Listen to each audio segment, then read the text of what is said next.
يقام على العدالة وعلى الضبط، مو هيك؟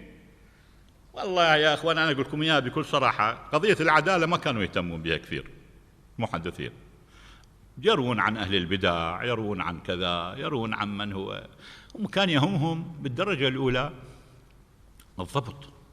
يعني يكفي للعدالة أن يكون مسلما خاليا من خوارم المروءة كما يقولون. أما ايش قد كان يصلي، ايش قد كان يصوم نوافل ما يصوم، حطوا تباشير على رجله القوى ما يتوضا، من الحكي هذا الذي يعني يذكر عن هذا ما له قيمة. هذا مرجئ، هذا مدري ايش، هذا من أهل الإرجاء، هذا عنده تشيع، هذا ما كانوا ينظرون إليه، وذلك رووا لكل هؤلاء، وإنما كان يسوقهم إلى هذا الضبط، الأصل عندهم الضبط.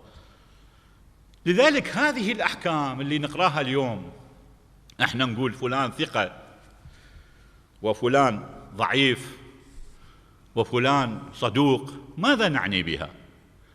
فقط نعني بها عند التفرد، يعني لما يروي هذا الرجل الحديث لوحده. أما هذه الموازين تتغير تغيرا كاملا حينما يأتي الحديث من طرق متعددة، فقد يكون الثقة ضعيفا وقد يكون الضعيف ثقة في حديث ما.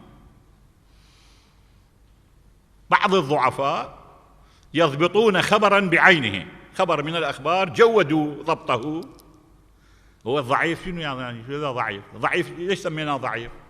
لأنه كثر خطأه.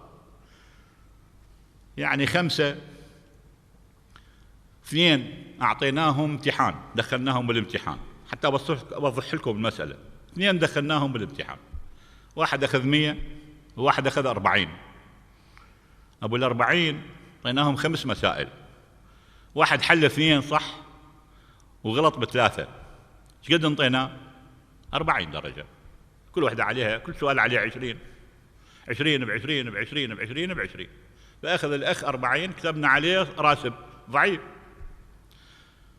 واحد أخذ 100، لكنهما متساويان في المسألتين اللي 2 حليها هو صح.